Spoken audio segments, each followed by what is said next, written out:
حضرت سیدنا صدیق اکبر رضی اللہ تعالیٰ عنہ سے حدیث روایت ہے، آپ فرماتے ہیں کہ آقا علیہ الصلوۃ والتسلیم نے فرمایا ان الناس اذا رأى المنکر فلم ينکروه اوشک ان یعمهم اللہ بعقابہ او کما قال۔ محترم المقام آقا علیہ الصلوۃ والتسلیم نے فرمایا کہ جب لوگ دیکھیں کہ کسی کے اندر کوئی برائی پیدا ہو گئی ہے، یعنی کہ معاشرے کے اندر، سماج کے اندر، ماحول کے اندر کوئی ایسی برائی پیدا ہو گئی جو اللہ اور اللہ کے رسول صلی اللہ تعالی وسلم کے دین کو نقصان دیتی ہے، اللہ اور اللہ کے رسول صلی اللہ علیہ وسلم کے اطاعت کے خلاف ہے، اللہ اور اللہ کے رسول صلی اللہ علیہ وسلم کی فرما برداری کے خلاف ہے، تو چاہیے تو یہ کہ لوگ اس کو روک، باقی لوگ اس کو منع کر دیں، اس سے چھڑا لے وہ کام۔ اگر نہ روکیں، دیکھیں بھی صحیح اور روکیں بھی نہ، تو آقا علیہ الصلوۃ والتسلیم نے فرمایا پھر قریب ہے کہ وہ وقت آ جائے کہ رب کریم ان سب پر اپنا عذاب نازل کر دے گا۔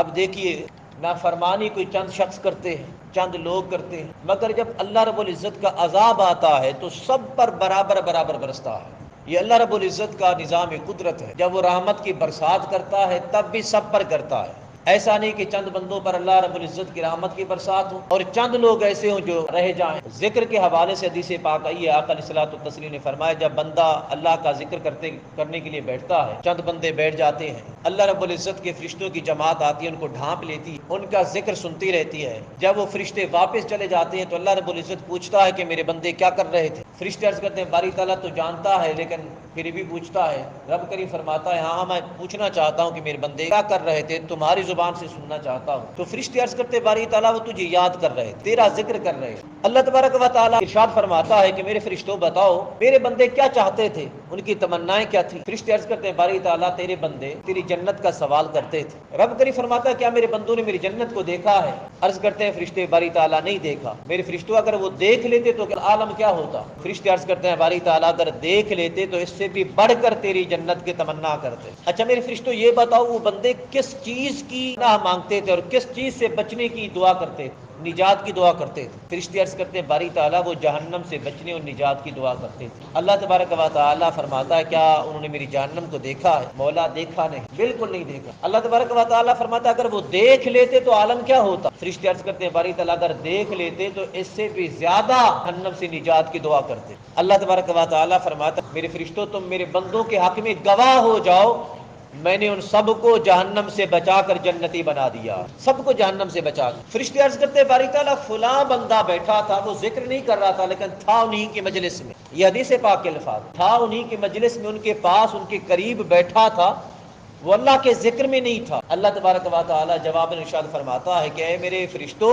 یہ ایسی محفل ہے جو ان کے پاس جا کر بیٹھتا ہے وہ بھی اللہ کی رحمت سے محروم نہیں جاتا۔ اب دیکھیں ایک بندہ جو ذکر بھی نہیں کر رہا، بس اپنے کسی کام سے آیا ہے، وہ ذکر کی غرض سے بھی نہیں آیا، اس محفل میں شامل ہونے کے لیے بھی نہیں آیا، لیکن رب کریم نے جب اہل ذاکرین پر اپنی رحمت کی برسات فرمائی، انہیں جنتی بنایا، تو پاس بیٹھنے والوں کو بھی اپنی رحمت میں مستغرق فرما کر ان کو بھی جنتی بنا دیا۔ یہ اللہ رب العزت کی رحمت کا اصول ہے، یہ قدرت کا قانون ہے کہ جب اس کی رحمت برستی ہے تب بھی سب پر برستی ہے، اور جب عذاب نازل ہوتا ہے تو ایسے لوگ بھی شامل ہو جاتے ہیں جو اللہ رب العزت کی نافرمانیوں میں تو نہیں ہوتے لیکن اللہ کی مخلوق کو راہ راست پر لانے کی کوشش بھی نہیں کرتے۔ اب حضرت صالح علیہ السلام کی قوم کو دیکھ لیں، رب کریم نے ان کو معجزے کے طور پر اونٹنی عطا فرما رکھی تھی۔ حضرت صالح علیہ السلام نے حکم عطا فرما رکھا تھا کہ ایک دن کنویں کا سارا پانی یہ اونٹنی پی جائے گی، دوسرا دن تمہارے لیے ہوگا، تمہاری باری ہوگی، کنویں کا پانی تم پی لینا اور اپنے ضرورت کے لیے بھر کے رکھ لینا۔ وہ ایسا کرتے کرتے ایک وقت آ گیا کہ ان کے دل اکتا گئے، وہ کہنے لگے کہ اونٹنی ہمیں تنگ کرتی ہے، کیوں نہ ہو کہ اس کو ذبح کر دیا جائے اور اس کا گوشت پکا کر کھا لیا جائے۔ انہوں نے، قوم کے لوگوں نے اونٹنی کو ذبح کر دیا۔ اب اونٹنی کو ذبح کرنے والی پوری قوم نہیں تھی، صرف 9 آدمی تھے۔ 9 آدمیوں نے مل کر اونٹنی کو مارا، اس کو قتل کیا، اس کو ذبح کیا۔ جب حضرت صالح علیہ السلام آئے تو کیا دیکھتے کہ وہ لوگ آپ کی اونٹنی کا گوشت بانٹ رہے ہیں، تقسیم کر رہے ہیں اپنے اندر۔ صالح علیہ السلام نے دیکھا تو دیکھ کر غضبناک ہوئے، رب تعالیٰ سے التجا کی کہ باری تعالیٰ یہ تیرے بندے ہیں اور یہ تیری عطا کردہ نشانی تھی۔ رب کریم نے ان 9 بندوں کے بدلے صرف 9 آدمیوں کے عوض ساری قوم پہ طوفان بھیج دیا، ساری قوم تباہ و برباد ہوئی، ہلاکت کا شکار ہوئی۔ حالانکہ نافرمانی کرنے والے تو صرف 9 آدمی ہیں، لیکن 9 آدمی نافرمانی کرنے والے تھے، باقی قوم خاموش تھی، انہوں نے روکا نہیں تھا، اس لیے رب کریم نے جب عذاب بھیجا تو سب کو برابر ہلاکت میں لپیٹ لیا۔ اس لیے آقا علیہ الصلوۃ والتسلیم نے فرمایا جب تم لوگوں میں کوئی ایسا کام دیکھو جو شریعت کے خلاف ہو تو ان کو روکا جائے، اگر نہیں روکا جائے گا تو یاد رکھنا جب اللہ رب العزت عذاب بھیجے گا تو نہ روکنے والے بھی اس عذاب میں شامل ہوں گے، اور یہ امت کی ذمہ داری ہے۔ آقا علیہ الصلوۃ والتسلیم کی امت مسلمہ، رب کریم نے اس امت کو بہترین امت قرار دیا، بہترین امت قرار دینے کا جو سبب ٹھہرایا وہ یہی کہ فرمایا یہ وہ امت ہے جو نیکی کا حکم دیتی ہے اور برائیوں سے روکتی ہے۔